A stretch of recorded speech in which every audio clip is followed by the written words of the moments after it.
should we talk about Scott Pilgrim? Oh, I would love to talk about Scott Pilgrim. Excellent. So there was a brand new anime that came to Netflix called Scott Pilgrim Takes Off. This is an 8-episode mini-series as such. There's been a little bit of confusion about the studio behind this. So there is a studio called Science Saru, if I pronounced that correctly, which some people thought this was an American animation, when actually no, this is a Japanese studio who This also is a worked... historically anime series, studio. Yeah. Who also worked on Devilman Crybaby, which is again a hugely popular little series. What were your thoughts on this? Well, so I'm only 2 episodes in, but Okay. I'm already loving it so much. Like, I don't think it's ever been discussed on the show before, but I've always been a huge fan of the Scott Pilgrim graphic novels, the originals. So when I heard that we were getting some sort of like series, I was like, "This is going to be, here we go. This is going to be incredible." Mm-hmm. And the news only got better when you find out they're getting the original like voice cast from the live action adaptation, which may not have been the best movie in the world, but it was still a great watch. Oh, there we go. He's here. Mine are all downstairs. But it's like, but honestly, like when I first started watching it, like I was so blown away. Like how well they, because I thought, oh, it's just going to be like your classic like animation, but no, they've like, it's like literally like they've just torn the essence of the graphic novel into the animated worlds, and it's so well done. Like from sounds to like composition, like obviously there's only been a few like fights so far in episode what I've seen, and like the fights have been incredible, and what I've been most pleasantly surprised about is the fact that this isn't a 1-for-1 adaptation of the graphic novel series. This is going down going down a different route with the story. That something it's already like 2 episodes in, and something has already happened that didn't happen in the graphic novel. So I'm really interested to see how it goes, because if you'll get this reference, not some people might not. Do you know when when Netflix put out the He-Man series? Yes, Revelations. They've done a He-Man's Revelations with this. Go on. Do you see it? Do you agree? I do see it. Yes. Yeah. In such, and I'm here for it. I'm really enjoying seeing this. I'm looking to see this from a different perspective. Yeah. I'm happy to go into spoilers. I'll put a spoilers in the title. You can do spoilers of episode 1 and 2, but not episodes further than that. I will not accept those spoilers.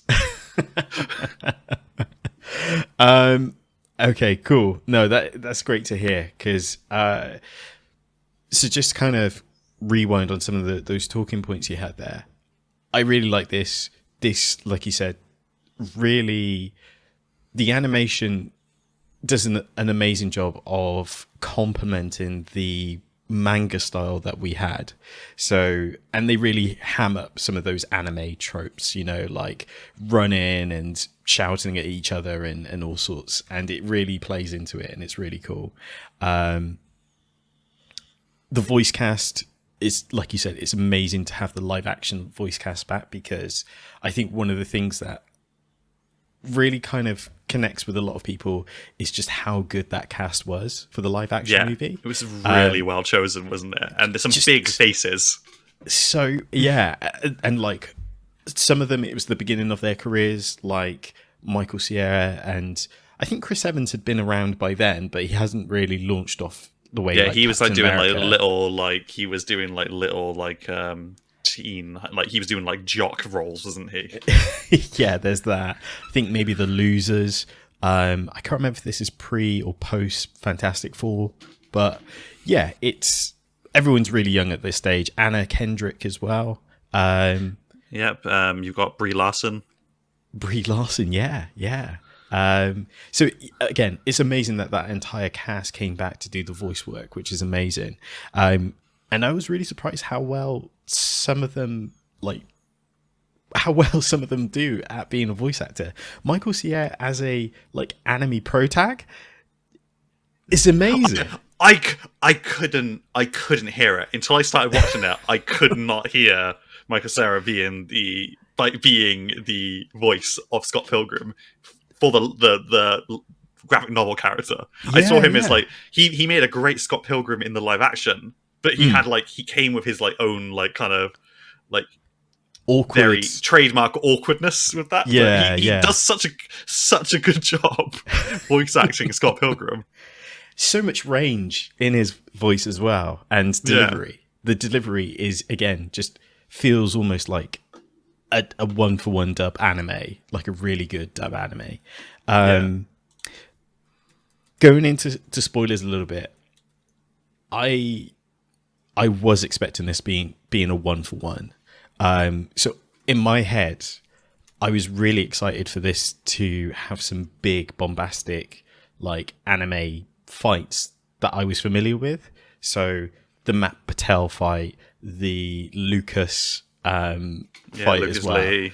Lucas Lee and stuff. I was expecting, and even with Gideon, the sword sequence from the movie. So I was expecting that.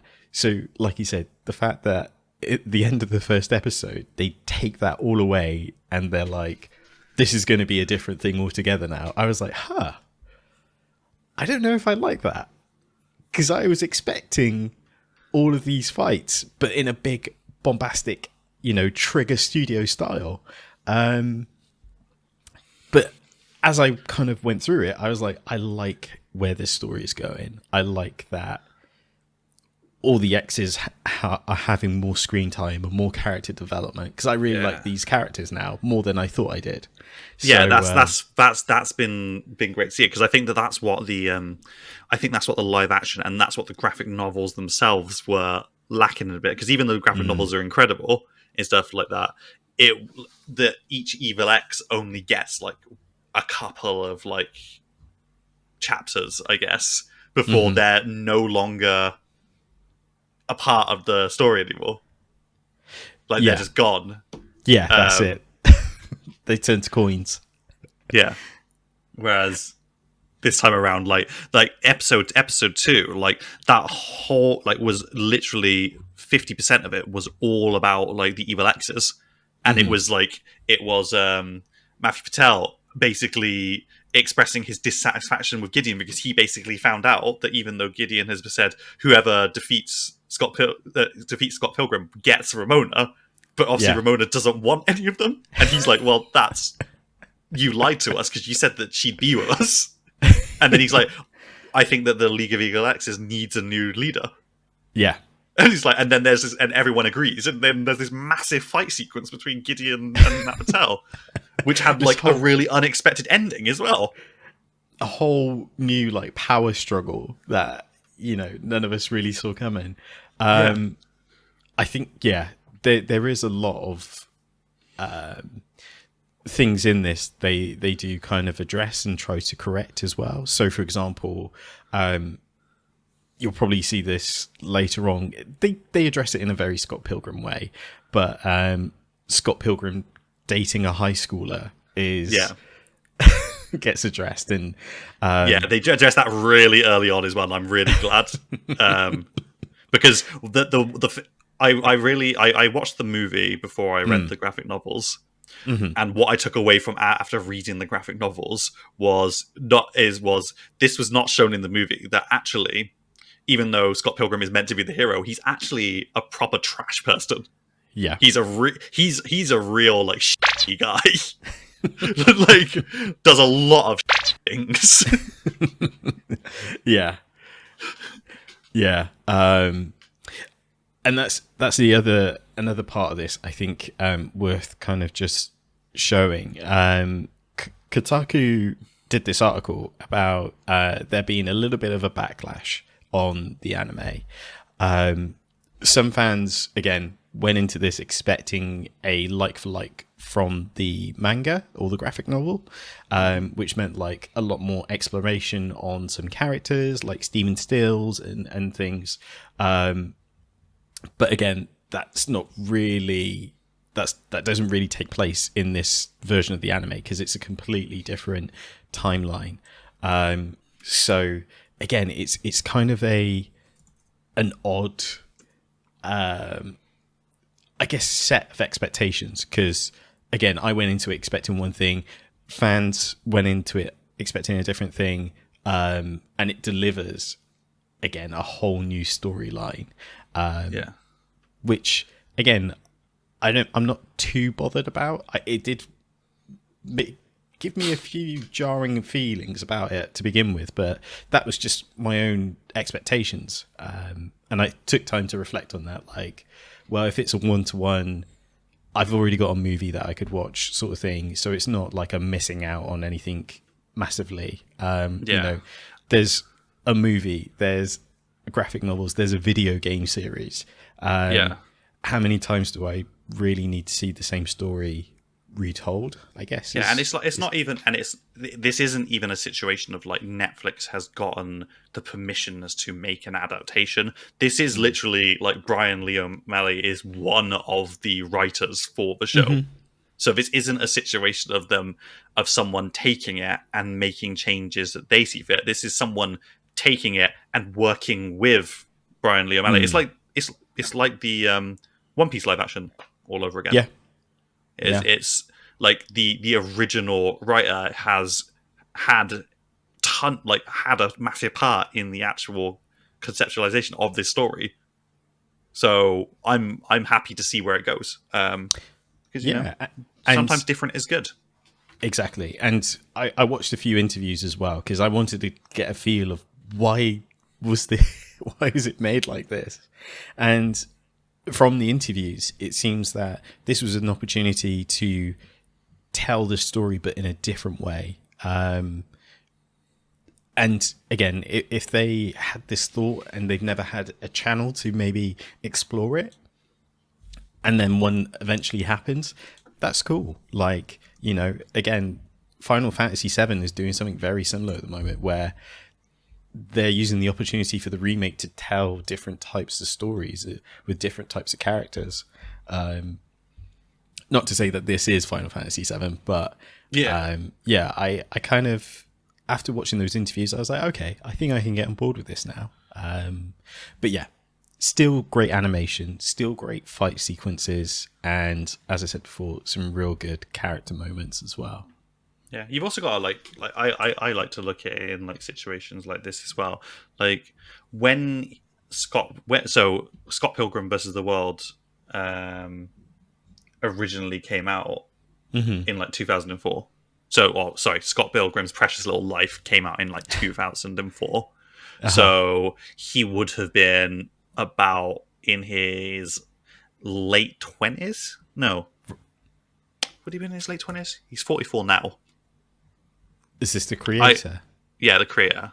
So right. he would have been much younger when he originally conceptualized the whole story.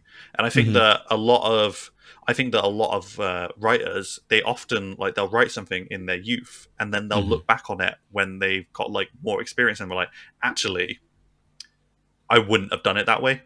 Yeah. Now, like actually, I wrote this when I didn't have a full understanding of a lot of stuff, and actually I feel like these characters could have been better written, and this is an opportunity to do that, you know.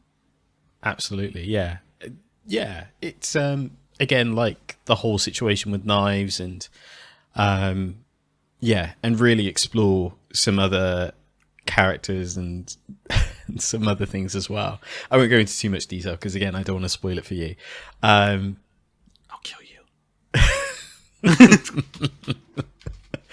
But yeah, I had a blast with this. I really did. And there's one fight sequence which will come up for you. It's all I'll say. It's a Lucas Lee fight, which is fantastic. And there's moments where I was like, this feels like it was done by Trigger, because it's just so bombastic and like outrageous, and and all sorts. Plus, Chris Evans just kills me with some of his one-liners. There's one where already he's just doing so good when him and what's he called? I'm trying to remember his name now. The vegan band Brandon member. Routh as Brandon. When Todd and they bump into each other at like as they're going to the meeting with the evil exes, and they're like just constantly competing with each other and stuff. Yeah. And he talks about vegan edge. Yeah. It's that's good. I can't remember how they find out, but there's this part where Lucas finds out that he was meant to lose in a skateboarding challenge, like by falling off a rail, and he goes, "I would never lose like that." Like, what an idiot. So yeah, it's things like that makes me laugh. But yeah, it's really good. That's like flashback to like the actual graphic novel and to the movie, isn't it? Because Scott beats him by making him like do that massive crazy grind on a rail. Yeah. And he gets too fast and he like just dies at the bottom, like he explodes. Yeah. And of course it's on a movie set and all that jazz, because he has like all the 7 stuntmen, doesn't he, as almost like a shadow clone fight sequence. I remember when we were like, this is when I lived up in Scotland still, and you came up to visit us once, is when the Pixel game had come out on Xbox, and we literally were just like multiplayer in that, and it's so much fun. I've got that on the Switch now, because I've got it on PS5. There you go. There we go. Look at us fanboys. So it's such a good game though. It's like literally like such a fun start to finish. Like it's like how people love the Teenage Mutant Ninja Turtles game that recently came out. Yeah, Shredder's Revenge. And it's just like having a game like that you can just like plug in and play with your friends is like really fun. It's so good, so good. Yeah,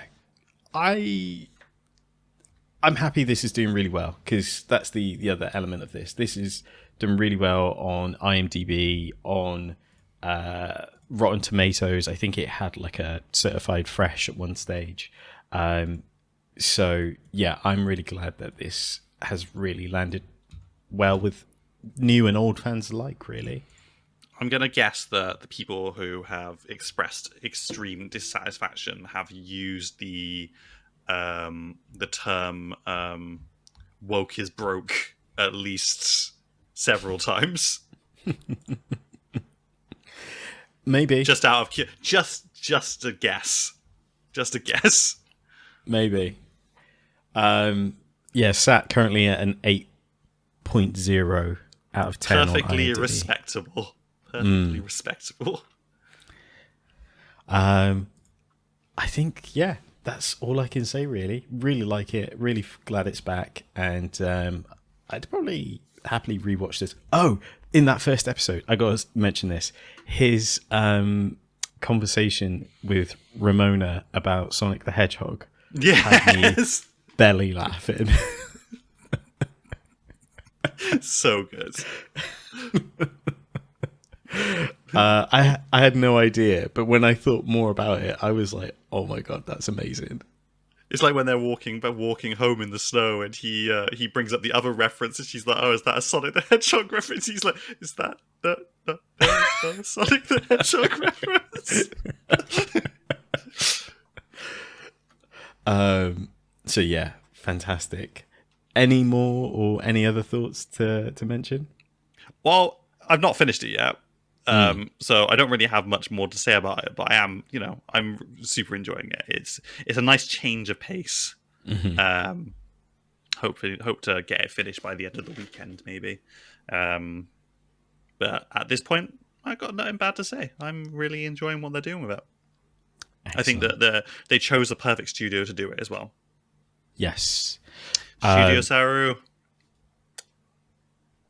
Amazing job. Amazing sound effects as well from video game reference. So you'll get more of those. And yeah, just glad that the cast came back. Glad the original creator was involved. Glad Edgar Wright is part of this as well as a producer. He directed the movie. Again, it's great to see. Oh, I can't say.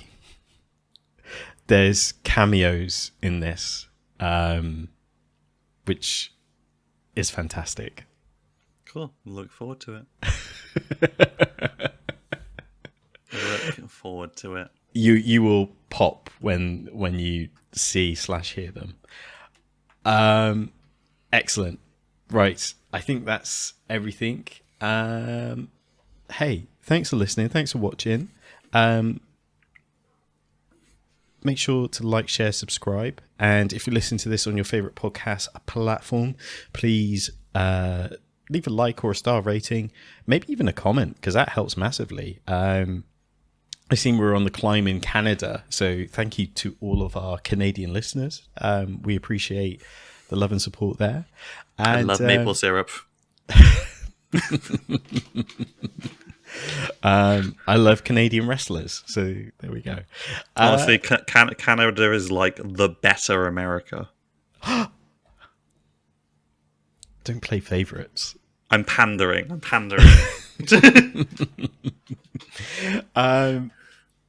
If we suddenly get big in America, I'll be like, oh, Canada.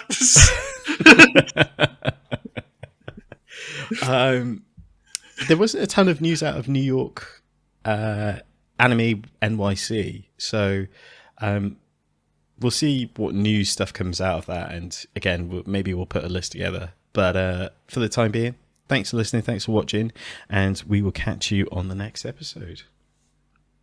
Peace.